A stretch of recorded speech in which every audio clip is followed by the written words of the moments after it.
For my next profile, I'll do a new sketch on this plane. I'll P for project.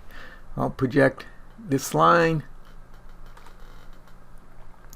I'm then going to draw a rectangle in space like we have done for these three. I'll do a tangent arc from here to here. Snaps tangent. I'll change this line to construction. I'll change this line to construction. And then I will do coincident shift, select the midpoint of this construction line, put it, and actually I want to put it up here. I projected the wrong location, so let's just hold off on that.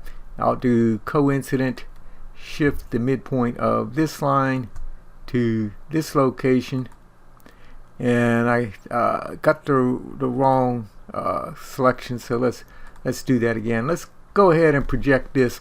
Now remember earlier there were two lines over here. There was a line that goes all the way from here to here, and then there's a shorter line that goes from here to here. I want to project the shorter line, so I'll do P for project and make sure that I could get the longer one, that's the longer line, or I could get the shorter one, and so I projected that. I'll change that to construction, and then I'll do coincident the endpoint of this line to the endpoint here, and the other endpoint from here over to here. So I have those ends constrained, and then I need to get the midpoint, so I'll shift, get the midpoint of this arc, and it doesn't seem to be finding it. Let's drag this away a little bit, and then we'll try it again. So it should be right there. Maybe I was just in the wrong location. So I'll do coincident. I'll get the midpoint of this arc down to this line, and for some reason it's giving me an error, and let's drag it down below that, maybe where we're getting this line, which I thought, yes, I think I did change that to construction, but I'm not sure. So I want to make sure that this line is construction line type. Okay, and then I will do coincident the midpoint of this line, and actually we don't really have to get the midpoint. I'm just curious. It will be the midpoint at this point, so I think I'm getting this line rather than the end point, and so that time I got it. But because we already have this constrained up here midpoint, I could have just selected any place on this arc and put it at that location. Alright, so that completes that sketch. So I'll finish that sketch, I'll save it, and we can move on to the next sketch. I'll do a new sketch on this plane. I'll draw my rectangle out here in space initially, and on this one I'm going to put a fillet in this corner and in this corner. So I'll do fillet, and I'll select this corner, and I'll select this corner, and if I have trouble getting it, I'll just select the two lines. 0.125 for my radius, and I'll accept that, and then I'm going to change this line to construction line, and I want the midpoint of this line at this location right here, and so I'll do coincident, and I'll shift, select the midpoint of this line, move it over to here, and then I want to project this line into my current sketch. So I could select one of these points, and so I'll do P for project, and I'll select just one of these points, and I'll say OK to that, and then I will drag this up, and I'm going to do coincident this line or this point to that location, and so I'll do coincident this point to this point. It all turns black. It's all fully defined. I'll finish that sketch, and then I'll do a new sketch on this plane. So I'll do a sketch on this plane, and this sketch is going to be identical to the previous sketch. So I'll do P for project, and I'll select these two lines, I'll select these two curves, and I'll select this line down here. I'll say OK to that, and that completes that sketch. I'll finish sketch and I'll save my file. We are now ready to start creating some geometry, and all of this was to create this handle that comes along here. Okay, for the next step I turned off all of the sketches except for sketch number 2 going across here, and then each one of these profile sketches that we made. I'm then going to go to the Surfaces tab. So we're not on solids, we'll go to Surfaces, and I'm going to create a lofted surface, and I want to select this entire chain going across here. So I'll put it on chain select, and then I'll come up here to click to add my first profile, and I'll select that profile, and then I'll click here to add my second profile, and I select my second profile, and we see that it is doing the loft from here to here. I want it to follow though this curve down here, so I'll come down here to add the curve, and when I go to add the curve, notice even though I have chain select, it's not highlighting that entire chain. So turn off chain select, and it should select that entire curve because we did everything tangent. We were very careful about that.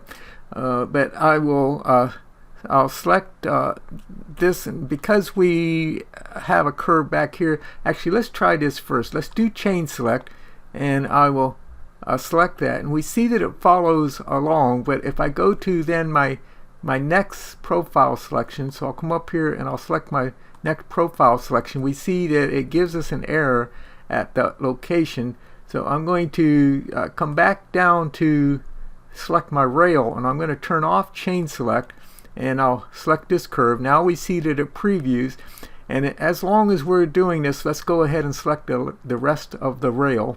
And so we have to do that with chain select turned off. We shouldn't have to do that though, because everything is tangent. It should have selected that. We'll come up to add our next profile, and again we'll turn chain select back on so we can get this entire profile. It gets that profile. We'll do our next profile. We'll select this one, and it lofts to that one, and then we'll add the next profile. We'll select this one, and then I want to add this profile, but notice when I go to highlight it, it doesn't highlight the entire profile, so we'll have to turn off chain select. Now if we had drawn this one over again, we could just select it, but what we did is we projected the previous profile since it's identical. And then I'll with chain select turned off, I'll select this edge. Initially it gives us an error, but we'll go around and we'll select all of these edges, and it starts to solve, and so then we see that it solves that loft, and so we'll say OK to that, and so we have our lofted surface. Now I prefer to change the color of lofted surfaces so that it's real clear that it isn't solid geometry. So I'm going to right click and I'll go to the appearance of that geometry, and I might go to say the plastic colors, and so we'll go down to paint, and I'll select say a powder coat, and I'm going to download this. Now you might have to download it. I've already downloaded it, and I'm going to apply that to this body, and then I like to make that transparent as well, and so I'll right click on that body and I'll go to opacity control, and I'll make that 30 or 40%, maybe a little bit more than that, so that I can easily distinguish that as a surface body rather than as a solid body. So we'll save this, and then we'll go on to our next step. In our next step, we'll turn sketch number 1 back on again, and I want to use this sketch to trim away the upper portion of this surface body. And so I'll do trim, and I'll select the sketch, and so now you see why we created this extra piece of line. It has to extend beyond the body, and it has to extend beyond the body. And then so I'll select that sketch, and then I want to remove this portion up here, and I want to remove this portion over here.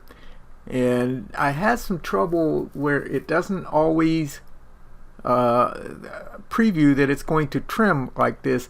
And so let me go ahead and actually I'm trying to pick what I want to trim. So that's that piece. I tried to select this and it looks like it unselected, so I'll hold down the control key and I'll see if I can get both of those. And it looks like I'm going to either have to do these one at a time, and so now it's completely giving me an error condition, and so I'm going to cancel that and we'll do it again. So I'll do trim, I'll select my trimming tool, and so far it previews. I'll select this side, and I'm thinking I might need to do this in 2 different steps. So I'm going to go ahead and say OK to that, and I'll trim it. And actually I guess I didn't need to select it twice. It goes all the way through. The preview, I just didn't think it was going to go through, and I want to undo that and try that again and just see, and maybe I was looking at it incorrectly. So I'll select the sketch, and notice I selected it over here and it doesn't want to trim. I'll try it again. I'll select from this edge, and this, when I select on this edge, it will select that entire trim tool. And then I want to trim this away, and I don't know that I got anything selected now. There, now it's selected.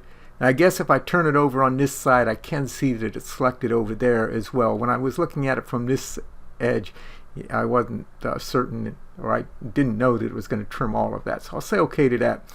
Now there's some other strategies that you could use for that. You could extrude this as a surface body, mid-plane, and then use a surface body to trim this.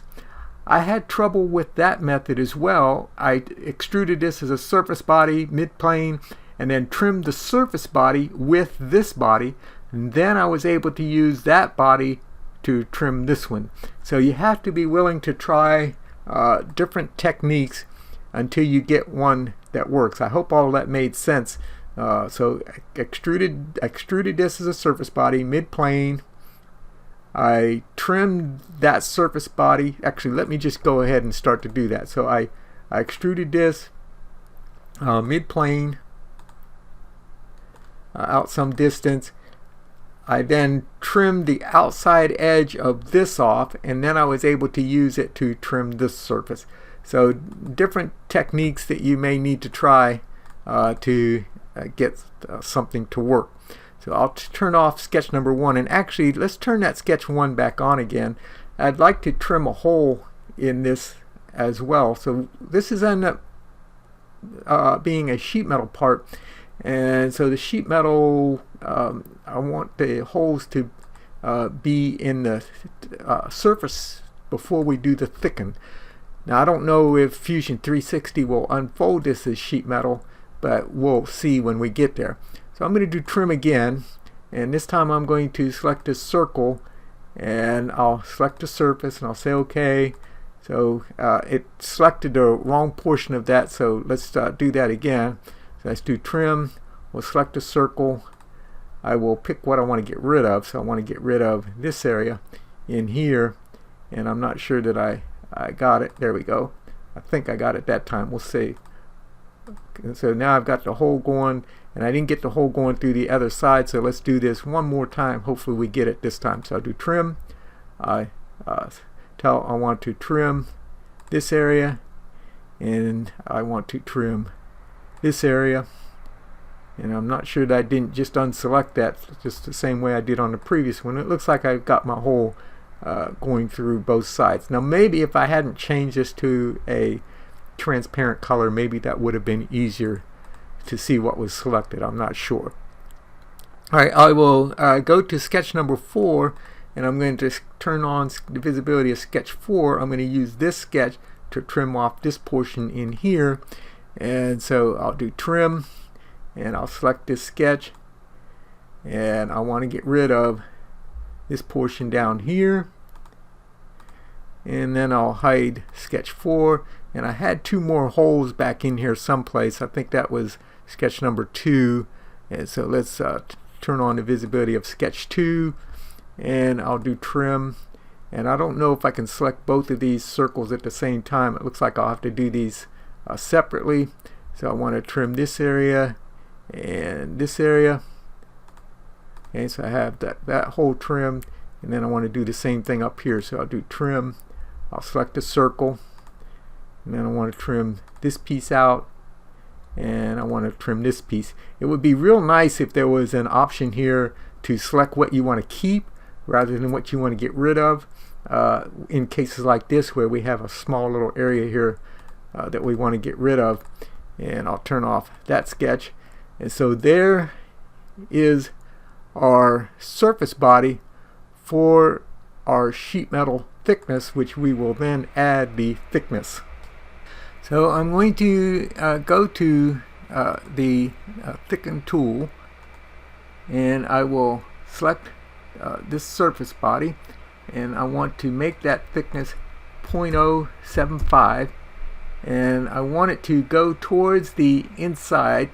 And so the preview is going towards the inside. I will go ahead and accept that, and then we see the bottom portion of that handle. And I'm just curious if Fusion 360 will convert that into a solid, or to a surface body. So let's try it, or sheet metal. So let's do sheet metal, and I'm going to select convert to sheet metal, and I need to select a planar face. And I don't know that any of these faces, because we created as a loft, that it will let us select any of these faces. So it doesn't look like we're going to be able to convert this to a sheet metal part. Perhaps if we had done this area right in here as a planar surface and then lofted the rest of it, connecting that together. I don't think though with loft we would have ever gotten a successful sheet metal part with this. But if we turn on what we have so far, so we see that we have now created this portion of the handle. The clamp release that goes inside here, the process for creating it will be real similar to creating this part. So let's go ahead and save it, and then we'll set up creating the next component, and we'll put the rest of the components in here and hopefully animate this to get the entire mechanism to work.